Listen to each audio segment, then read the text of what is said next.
नमस्कार दोस्तों, मैं हूं तुलसीराम सिंह और आप सभी लोगों का स्वागत है। आज जो अपना टॉपिक है चेक बाउंस से संबंधित मटेरियल अल्टरेशन क्या होता है। मेरे एक व्यूअर्स हैं जिन्होंने स्पेशली कमेंट करके पूछा था और काफ़ी समय पहले पूछा था। मैं काफ़ी कोशिश कर रहा था कि उनके इस टॉपिक पर वीडियो बनाऊं। उन्होंने एक बार नहीं 2-3 बार रिक्वेस्ट किया था इस टॉपिक पर वीडियो बनाने के लिए।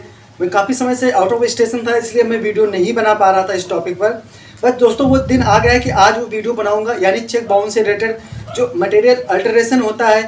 और इसको अगर आप हिंदी में कहेंगे तो आप कह सकते हैं कि जब आप किसी को चेक इशू करते हैं, उसके बाद में जब कोई उस चेक में कोई चेंजेस करता है तो उसको चेक बाउंस से रिलेटेड उसको मटेरियल अल्टरेशन बोलते हैं। तो वीडियो शुरू करते हैं। वीडियो बहुत ही इन्फॉर्मेटिव, बहुत ही यूजेबल होने वाला है और सभी के लिए बहुत ही यूजेबल होने वाली है।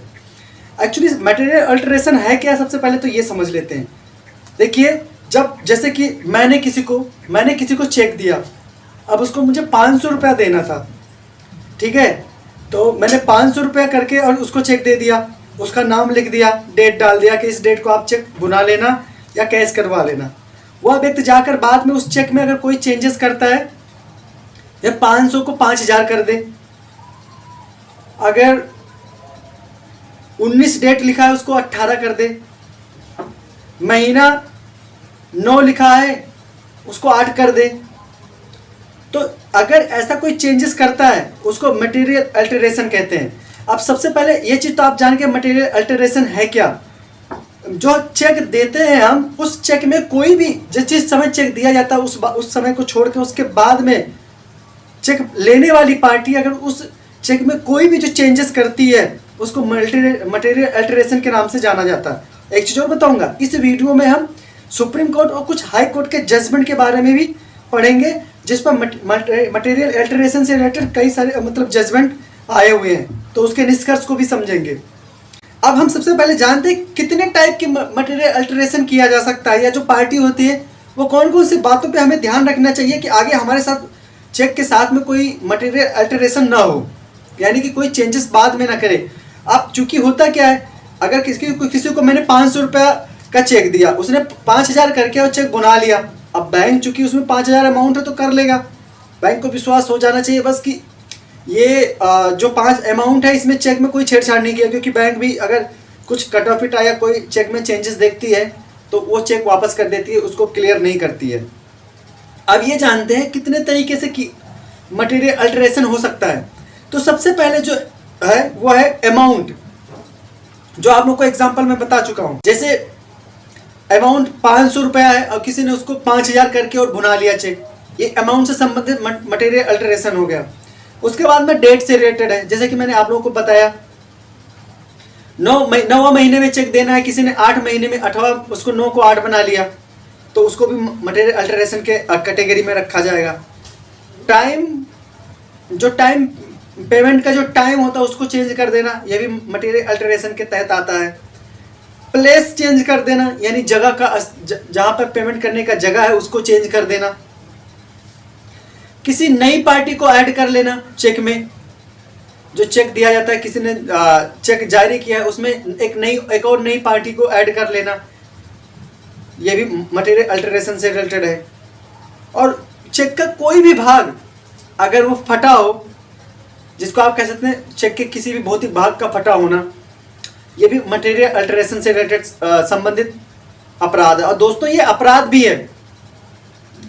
अब दूसरी बात, अगर ये चीज आप समझ गए, मटेरियल अल्टरेशन चीज समझ गए, अब इसके सबसे जो इंपॉर्टेंट चीज है वो बचाव।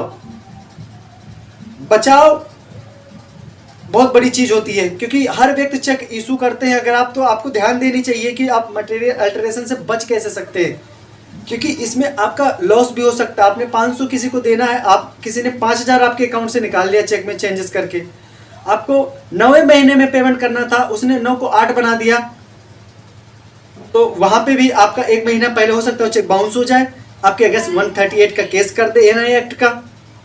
तो आप तो ये एनआई एक्ट आप लोग जानते हैं कि इसको क्रिमिनल कैटेगरी में रखा है, संगीन अपराध में रखा गया, इसमें तो जेल भी हो सकती है।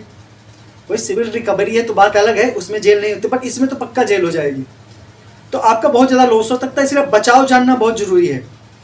जब कभी भी आप चेक किसी को इशू करते हैं तो नंबर 1, आपका जो चेक बुक होता है उसके साइड में ना कॉलम के साथ में खाली जगह होती है, आप उसमें डेट, चेक अमाउंट, किस पार्टी को दे रहे हो, सारा डिटेल नोट कीजिए, नंबर 1। नंबर 2, चेक देते समय अगर चेक की फ़ोटो खींच ले या चेक की प्रिंट आउट करवा ले या जो चेक इशू करते समय उसका प्रिंट ले लें और अपने पास एक रिकॉर्ड, एक फाइल मेंटेन कर ले, तो ये आपको मटेरियल अल्टरेशन से रिलेटेड आपको बचा सकता है, क्योंकि उसमें चेक नंबर आएगा और बहुत सारी चीज़ें रहेंगी। तो उससे भी व्यक्ति अगर ऐसा करता है तो उसको 420 में तो आप वैसे भी फंसा सकते हैं, क्योंकि ये बहुत बड़ा अपराध है। चेक इशू करने वाले पार्टी को नहीं पता होता, दूसरी पार्टी क्या करती है, उसमें चेंजेस कर देती है। तो ये बहुत ज़रूरी है। अगर ये सब चीज़ों को ध्यान रखें तो आप मटेरियल अल्टरेशन से बच सकते हैं और काफ़ी बहुत बड़े लॉस से बच सकते हैं। कभी भी चेक इशू करें, उसकी फ़ोटो ले लें, उसका प्रिंट आउट कर लें।